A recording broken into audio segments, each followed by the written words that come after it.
100% क्या नहीं होता, आयनिक नहीं होता। और कोई भी कोवलेंट बॉन्ड जो होता है 100% कोवलेंट नहीं होता, यानी उसमें जो आयनिक बॉन्ड है थोड़ा सा कैरेक्टर कोवलेंट बॉन्ड का भी होता है।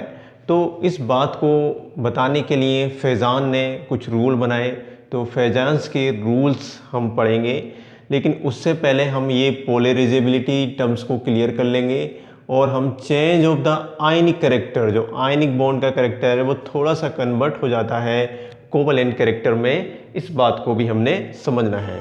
हमारे पास स्टूडेंट आयनिक बॉन्ड के लिए एक कैटायन है और एक हमारे पास एनायन है। कैटायन और एनायन एक दूसरे के पास आते हैं और क्या बनता है, आयनिक बॉन्ड का फॉर्मेशन होता है। यानी यहाँ पर जो हो रहा है फॉर्मेशन ऑफ आयनिक बॉन्ड को हम समझेंगे formation of ionic bond. But यहाँ पर आयनिक बॉन्ड के फॉर्मेशन के साथ साथ आपने दो चीज़ें और देखना है। यहाँ पे कैटायन जो है उसका साइज स्मॉल है, ये क्या है, साइज में स्मॉल है, एंड एनायन यहाँ पर साइज में बिगर है। तो स्टूडेंट कैटायन का साइज स्मॉल, एनायन का साइज बिगर, ये एक दूसरे के पास आएंगे, come close to each other during the formation of ionic bond.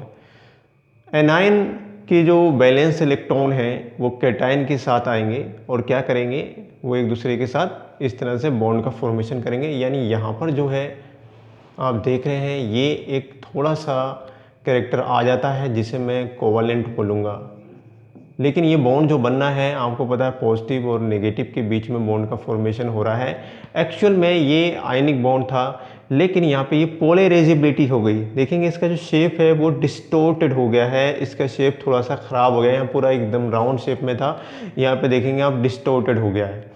तो आउटर सेल इलेक्ट्रॉन का डिस्टोर्शन हुआ है, वो इस वजह से डिस्टोर्शन होता है क्योंकि आयनिक बॉन्ड थोड़ी सी अमाउंट किसकी रखता है, कोवलेंट कैरेक्टर की, कोवलेंट बॉन्ड की अमाउंट को थोड़ा सा वो अपने अंदर रखता है। This is phenomena is known as the polarization or polarized, this is anion, and this all phenomena is known as the polarization or also we can say the distortion। Clear होती है बात। यानी कैटायन एनायन का जो formation होता है, ionic bond का जो फॉर्मेशन होता है, यहाँ पे कैटायन एनायन से आयनिक बॉन्ड का फॉर्मेशन होता है, उस दौरान क्या होता है कि कैटायन एनायन जब आयनिक बॉन्ड बना लेते हैं तो उसमें एनायन का साइज बड़ा होने की वजह से वो अपने शेप को थोड़ा सा डिस्टोर करता है, और ये डिस्टोर्शन जो होता है कोवलेंट कैरेक्टर की वजह से होता है। यानी आयनिक कैरेक्टर जो है कन्वर्ट हो जाता है किसमें, थोड़ा सा कोवलेंट कैरेक्टर में। आयनिक बॉन्ड 100% यानी प्योरली आयनिक बॉन्ड नहीं होते हैं, ठीक है। तो थोड़ा सा कैरेक्टर किसका रहता है, आयनिक बॉन्ड कोवलेंट बॉन्ड का कैरेक्टर रहता है। When the cation and anions of unequal size, दोनों का साइज क्या होता है, अलग अलग होता है, अनइक्वल होता है, एक समान साइज के नहीं होते हैं। Come close to each other during the formation of ionic bond, है ना। आयनिक बॉन्ड बनाते समय एक दूसरे के पास आते हैं। The small size cations attract outermost electrons, है ना। स्मॉल साइज का जो कैटायन है ये एनायन के आउटरमोस्ट सेल के इलेक्ट्रॉन को अट्रैक्ट करता है, ठीक है। Electrons of anion the net result distortion, और जो रिजल्ट होता है इसका क्या होता है, वो थोड़ा सा डिस्टोर्शन आ जाता है। और also we can say the polarization of bigger anions, किस में होता है, बिगर एनायंस में, यानी एनायंस के अंदर डिस्टोर्शन आता है। ओवरऑल हम ये बात करते हैं कि कोवलेंट कैरेक्टर यहाँ पे थोड़ा सा देखने को मिल जाता है। इट इज़ कॉल्ड पोलराइजेशन, और इसको एक नाम दे दिया, इस फिनोमिना को हमने पोलराइजेशन बोल दिया। या हम इसको कह सकते हैं change of the ionic character to covalent character, या we can say change ionic character to covalent character.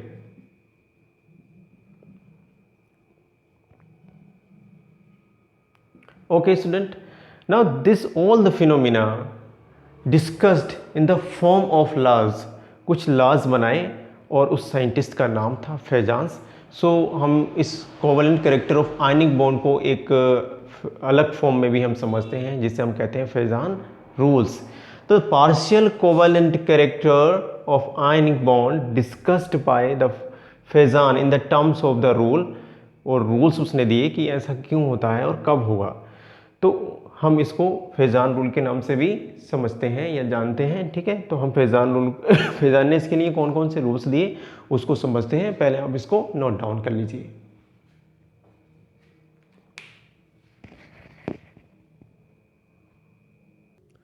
Now student समझेंगे फैजान रूल्स। तो covalent character of the ionic bond को एक्सप्लेन करने के लिए फैजान ने जो रूल्स दिए उसको हमने समझना है। फर्स्ट रूल यहाँ पे हम डिस्कस करेंगे, फिर सेकंड रूल की तरफ बढ़ेंगे। फर्स्ट रूल में है चार्ज ऑन कैटायन, ठीक है। तो कैटायन पर चार्ज कैसे covalent character of ionic bond को एक्सप्लेन करता है। तो चार्ज ऑन कैटायन इंक्रीज, यदि कैटायन पर चार्ज बढ़ रहा है, ठीक है, its tendency to polarization of anion increase. जितना ज़्यादा कैटायन पर चार्ज उतना ही ज़्यादा, आप ऐसे समझ लीजिए, मान लो ये कोई कैटायन है और इसके पास ये एक चार्ज है और ये एनायन है, तो ये कम इसको क्या करेगा, पोलराइज करेगा। अगर किसी एनायन पर इस तरह से मैंने 3 चार्ज लगा दिए और यहाँ पे क्या है एक, तो ये इसको क्या करेगा, फास्ट पोलराइज करेगा, है ना। यहाँ पे ये बहुत ज़्यादा फास्ट पोलराइज कर लेगा, यानी यहाँ पर जो है covalent character of ionic compound ज़्यादा होगा, है ना, मोर होगा। यहाँ पे जितना ज़्यादा कैटायन पर चार्ज उतना ही ज़्यादा पोलराइजेशन हो जाएगा। ये एनायन क्या होता है, पोलराइजेशन हो जाता है इस चार्ज की वजह से, ठीक है। और हम ये कहते हैं कि यहाँ पर इस आयनिक बॉन्ड में कोवेलेंट कैरेक्टर सबसे ज़्यादा होगा। अब आप यहाँ ध्यान से देखिए, NaCl में Na के पास एक पॉजिटिव चार्ज है ना, MgCl में Mg के पास 2 पॉजिटिव चार्ज है, AlCl3 में Al के पास कितना पॉजिटिव चार्ज है, 1 2 और ये 3, यानी सोडियम मेटल के पास एक पॉजिटिव चार्ज, Mg के पास 2 और एल्युमिनियम के पास 3 पॉजिटिव चार्ज है। तो जितना ज़्यादा पॉजिटिव चार्ज उतना ही ज़्यादा क्या होगा, पोलराइजेशन ऑफ एनायन होगा। तो यहाँ पे अगर आपसे पूछे ऑर्डर बताइए पोलराइजेशन का, तो सबसे ज़्यादा इसमें होगा और फिर इसमें होगा। This is the most important order of charge on the cation. फिर से समझेंगे, charge on cation increases, its tendency to polarization anion increases. तो ये पोलराइजेशन का ऑर्डर है, आप समझ रहे हैं। यहाँ पे जो पोलराइजेशन है वो सबसे ज़्यादा है, पोलराइजेशन बढ़ रहा है, ठीक है। पोलराइजेशन क्या कर रहा है, यहाँ पर बढ़ रहा है, इंक्रीज करता हुआ ऑर्डर हमने बता दिया।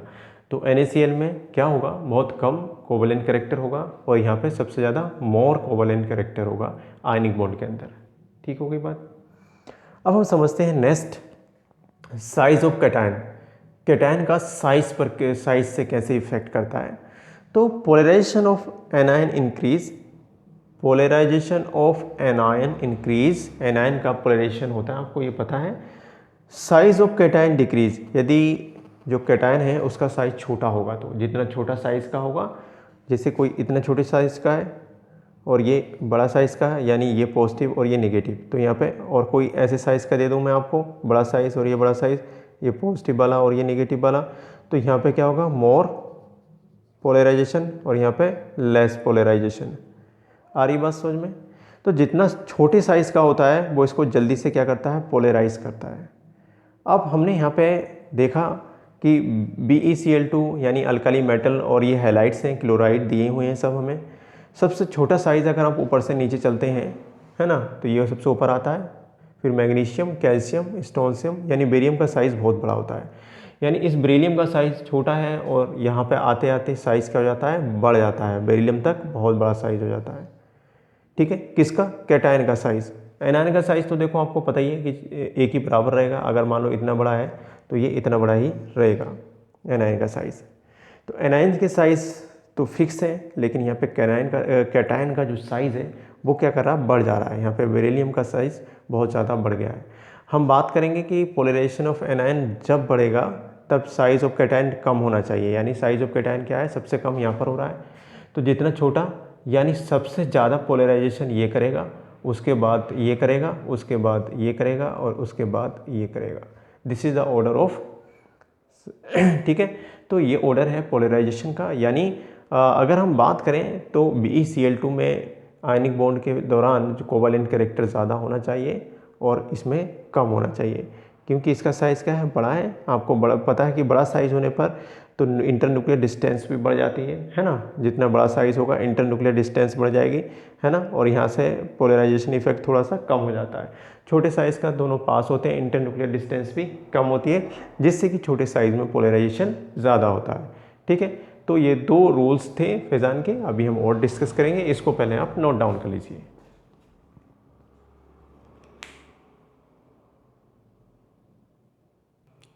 नाउ हम समझेंगे फेजान रूल के नेक्स्ट जो रूल हैं, साइज ऑफ एनायन। ठीक है, तो साइज ऑफ एनायन कैसे अफेक्ट करता है, यानी यहाँ पर covalent character of ionic compound को कैसे एक्सप्लेन करेगा। तो size of anion for a given cation, है ना, साइज ऑफ एनायन, एनायन का साइज बढ़ रहा है कोई एक सेम कैटायन के लिए। जैसे मैंने यहाँ पे क्या है, कैल्शियम है, तो कैल्शियम के पास आपको पता है 2 ही कैटायन पॉजिटिव चार्ज होते हैं, तो सेम कैटायन। ठीक है, दोनों एक जैसे, सब में एक जैसे कैटायन है, कोवेलेंट कैरेक्टर इंक्रीज करेगा, यानी साइज ऑफ एनायन बढ़ जाने पर एनायन का साइज आप देखेंगे FCl Br I, ऊपर से नीचे जाते हैं तो ये क्या है, हेलोजन्स हैं, और इसका साइज क्या होता है, बढ़ता जाता है। ठीक होगी बात। तो यहाँ पे साइज जो है बड़ा है आयोडीन तक, और यहाँ पे बड़ा साइज होने की वजह से पोलराइजेशन ज़्यादा हो जाएगा। लेकिन एक बात ध्यान रखना है, गिवन कैटायन मतलब इंडिविजुअल कैटायन, यानी सेम कैटायन होना चाहिए। अगर एक जैसा कैटायन है तब हम ये बात करेंगे। ठीक है बात, सेम कैटायन। तो यहाँ पे आपने ये देखा कि फ्लोरीन से लेकर आयोडीन हेलोजन तक साइज़ बढ़ जाता है, इसका छोटा साइज़, और नीचे जाने पर बढ़ जा रहा है साइज़। जब साइज़ बढ़ जाएगा एनायन का, तो वो अपने इलेक्ट्रॉन को ईजिली कैटायन से क्या कर लेगा, अट्रैक्ट कर लेगा। ठीक, कैटायन का साइज़ छोटा होता है, वो आपने पढ़ लिया था। तो यहाँ सबसे ज़्यादा पोलराइजेशन की अगर बात करते हैं तो यहाँ पे सबसे ज़्यादा, और इस तरह से ये डिक्रीज होगा इधर को। तो ये एक ऑर्डर आपने बना लिया।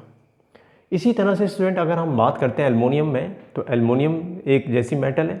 अब हम हेलोजन में देखेंगे तो फ्लोरीन, क्लोरीन, ब्रोमीन, आयोडीन, यहाँ पर आयोडीन का साइज़ सबसे बड़ा, पोलराइजेशन यहाँ पर सबसे ज़्यादा होगा। ठीक है, क्योंकि एनायन का साइज़ है, साइज़ ऑफ एनायन क्या है, यहाँ तक बढ़ रहा है। तो ये ऑर्डर भी आपको याद रखना है और इसको समझना है। नाउ स्टूडेंट, फेजान रूल में लास्ट हम समझेंगे कॉन्फ़िगरेशन ऑफ कैटायन। तो कॉन्फ़िगरेशन ऑफ कैटायन हमने कैसे समझना है, अगर कोई भी cation inert gas electronic configuration को रखता है, या हम ये कहते हैं कि अपनी वो सेल में लास्ट सेल में 18 इलेक्ट्रॉन को रखता है ना, the cation have 18 electron in the last shell, उसका चार्ज भी एक समान है। जैसे यहाँ पे हम CuCl की बात कर रहे हैं और NaCl की, Cu के पास भी एक सिंगल चार्ज पॉजिटिव चार्ज, और यहाँ पर भी एक पॉजिटिव चार्ज। इनका अगर साइज़ देखेंगे तो साइज़ भी एक जैसा आता है। अगर हम कॉपर की बात करते हैं तो आपको पता है कि 29 होता है, 29 - 1 28, यानी 2 8 10 28, है ना। यानी यहाँ पे लास्ट सेल में क्या है, 18 इलेक्ट्रॉन है। कॉपर में कितने इलेक्ट्रॉन आ जाते हैं पॉजिटिव चार्ज लगाने पर, 18 इलेक्ट्रॉन। कॉपर का इलेक्ट्रॉनिक कन्फिगरेशन आपको पता है भाई 29 होता है ना। कॉपर का इलेक्ट्रॉनिक कन्फिगरेशन 29 होता है, उसमें से एक माइनस कर देंगे 28 ही बचेगा। अगर हम सोडियम की बात करते हैं तो सोडियम का इलेक्ट्रॉनिक कन्फिगरेशन 11 होता है, उसमें से 1 माइनस करेंगे तो 10 आएगा, यानी 2,8। तो यहाँ पे 8 आ रहा है लास्ट सेल में, और यहाँ पर 18 आ रहा है।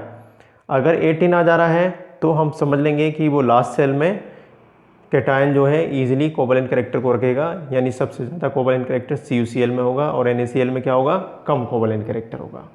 तो ये आपने कंप्लीट किया फेजान रूल, यानी आपने यहाँ तक कंप्लीट कर लिया covalent character of the ionic bond. ठीक है, इसको नोट डाउन कर लीजिए।